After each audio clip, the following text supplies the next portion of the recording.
E aí, pessoal, tudo bem com vocês? Aqui quem fala é o Davi novamente. E agora a gente tem resolver essa inequação no conjunto dos números reais. E a gente tem não uma igualdade aqui agora, a gente tem uma desigualdade. A gente quer saber quanto que isso aqui é maior do que zero, ok? Esses sinaizinhos são chamados de desigualdade, sinal de menor, sinal de maior, ok? É claro que para ele ser menor ou maior depende, enfim. Essa setinha aqui, ó, sempre que você vê o ladinho fechado, significa que ele é menor, o ladinho aberto maior, ok? Então ele está dizendo aqui que x ao quadrado menos 3x mais 2 tem que ser maior do que zero. Quando que isso acontece? Quando que essa função é maior do que zero? Para a gente descobrir isso, a gente precisa fazer análise do gráfico da função. Então, para fazer a análise do gráfico da função, a gente vai precisar de uma informação, certo? Que é o delta. E o delta é b ao quadrado menos 4 que multiplica a e que multiplica c. Tranquilo? Quais são os coeficientes a, b e c nessa minha função? O coeficiente a, ele vale 1, porque é o coeficiente que acompanha o x ao quadrado. E o coeficiente b, ele vale menos 3. O coeficiente c é igual a 2, tranquilo? Então, para a gente calcular o delta aqui, vai ficar como? B ao quadrado fica menos 3 ao quadrado, menos 4, que multiplica o a, que é 1, que multiplica o c, que é 2, tranquilo? Então, o nosso delta, b ao quadrado, menos 3 ao quadrado é menos 3, que multiplica menos 3. Então, menos 3 vezes menos 3, a gente tem essa situação aqui, ó. Para quem ainda fica perdido com o sinal, né? A gente tem uma multiplicação, então, a gente sabe que menos com menos é mais. Então, a gente tem mais 9, ok? Então, aqui a gente tem 9 menos 4 vezes 1 vezes 2, 4 vezes 1, 4, 4 vezes 2, 8. Então, a gente tem 9 menos 8, isso daqui é igual a 1. Tranquilo, descobrimos o valor do delta. E o que o delta diz para mim? Sempre que a gente descobre o valor de delta, e aí se você ficar perdido nisso tem um monte de exercício aí para trás, se o delta for igual a zero, a gente tem uma única raiz real. Se ele for maior do que zero, a gente tem duas raízes reais. E se ele for menor do que zero, a gente não tem raízes reais, ok? Se não tem raízes reais, a função ela vai ser toda positiva ou toda negativa, porque ela não cruza o eixo x. E aqui nesse caso é maior do que zero, então a gente tem duas raízes reais. Então ela vai cruzar o eixo x. Agora eu preciso saber onde, porque olhando o gráfico aqui da função, ó, eu sei que ela vai cruzar o eixo x e que ela tem concavidade voltada para cima. Como que eu sei qual é a concavidade? Concavidade que eu falo é isso aqui, ó, esse buraquinho aqui, para cima ou para baixo, dependendo da função, ou assim. E aí eu vejo isso através do coeficiente a. Se ele for positivo, concavidade para cima, negativo, concavidade para baixo. E aí, o que a gente faz aqui agora? A gente sabe que tem concavidade para cima e que ela cruza o eixo do x em dois pontos. Mas quais são esses pontos? Não sei. Então a gente precisa encontrar os zeros, ok? E aí, ó, eu vou encontrar os zeros e aí eu já dou mais detalhes do porquê, como isso vai ser útil para você. Olha só. Qual a fórmula para a gente encontrar os zeros? A gente tem aqui x1 e x2 é dado por menos b mais ou menos a raiz de delta dividido por 2, que multiplica o coeficiente a, certo?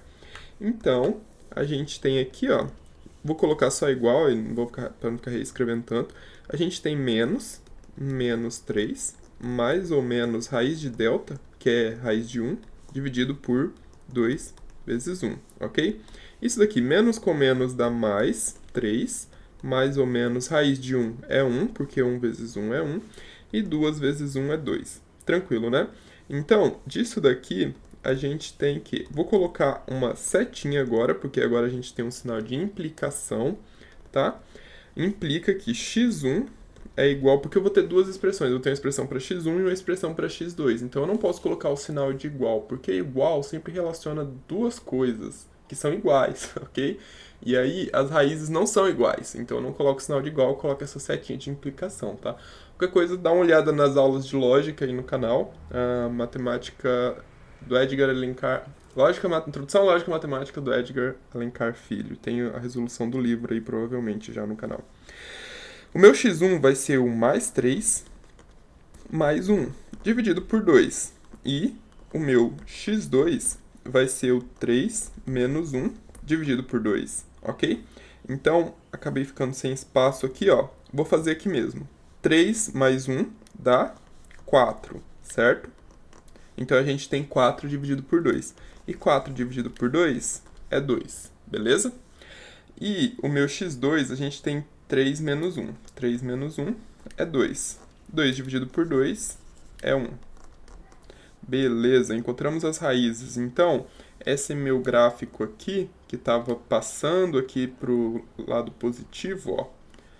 Pessoal, nesses exercícios aqui, eu assumo que você já tem uma familiaridade escrevendo funções, porque nos livros, nos exercícios anteriores, a gente fez isso diversas vezes. Então aqui a gente tem os valores de x que são positivos, ó. Aqui a gente tem o zero, ok? Zero aqui, valores positivos para cá, valores negativos para cá, do eixo x, que é o domínio da nossa função, e aqui do eixo y, que é a imagem da nossa função. E quando a gente está analisando se a função ela é positiva ou negativa, o que a gente está olhando? A gente está olhando para o eixo y, ok? Aqui tem os valores que ela assume, o eixo x. E como eu tenho duas raízes, ó, eu sei que ela tem concavidade para cima e ela vai passar no ponto 2 e no ponto 1. Então a minha função ela vai fazer mais ou menos isso, tá? E aqui, ó, a gente vai ter o ponto 2. Opa! Aqui a gente vai ter o ponto 1 e aqui a gente vai ter o ponto 2, tá? Então a nossa função tem esse comportamento. Qual que é o vértice? Qual é o valor dos outros pontos? Isso não me interessa. Só me interessa saber esses dois pontos. Por quê? Porque olha aqui no eixo y. Se a gente olha aqui no eixo y, a gente vê que tem valores positivos aqui, ok? E valores negativos para cá. Então, isso significa que a minha função ela faz o quê? Ela assume valores que são positivos e valores que são negativos. Então, ó, vamos colocar aqui. Vamos fazer a reta numérica aqui e vamos marcar esses dois pontos, o ponto 1 e o ponto 2, ok? Entre o ponto 1 e o ponto 2, a gente tem valores negativos. Olha aqui. Aqui, passou do zero, ó. No ponto 1 ela é zero, no ponto 2 ela também é zero. E para valores menores do que 1 e 2, ela assume valores negativos. Então, negativo aqui, ok? E nesses outros pontos aqui ela é zero.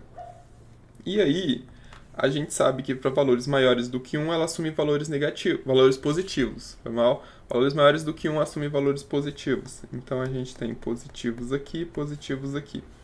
Para valores maiores do que 2, ela assume também valores positivos. Então, tá aí cheio de valores positivos, tranquilo? Essa é a análise que a gente vai fazer em todos os casos. Essa letra A, acho que tem uns 12 exercícios, deve ter a J, L, sei lá. Essa 294. A gente vai fazer isso em todas, tranquilo? Em todas. Então, essa explicação mais detalhadíssima aqui está sendo no primeiro exercício, porque se eu for ficar repetindo isso, fica até maçante para quem está assistindo, não é mesmo? Então, no próximo a gente vai fazer mais reduzido. A explicação. Vocês já devem acompanhar aqui o canal, vocês já devem saber, né? Que nos primeiros eu sou mais detalhista, depois a gente desenrola, até porque, né? Eu não sou de ferro. Aí, o que a gente faz aqui agora? Eu quero saber quais valores elas são maiores do que zero. A gente só coloca na linguagem de conjuntos. A gente vai colocar aqui, ó, solução. Então, a minha solução é um conjunto numérico, ok? E o que me interessa aqui? Me interessa, ó, os valores positivos, ou seja, esses valores aqui. Então, esse intervalinho aberto aqui me interessa e esse intervalinho aberto aqui também me interessa. Então, eu vou escrever aqui. É o conjunto de pontos x, ok? Que pertence aos reais, tal que x ele é maior do que 1 ou x ele é maior do que 2, ok? Isso significa o quê? Que quando eu pego valores de x que são menores do que 1 ou valores de x que são maiores do que 2, a minha função vai assumir valores positivos dentro do conjunto dos números reais. Olha só, se eu pego um valor aqui, 0,5, por exemplo, a minha função vai assumir que valor? Não sei, mas sei que ele é positivo, tranquilo? Se eu pego um valor maior do que 2 aqui, qual valor a minha função assume? Também não sei, mas só sei que ele é positivo, ok?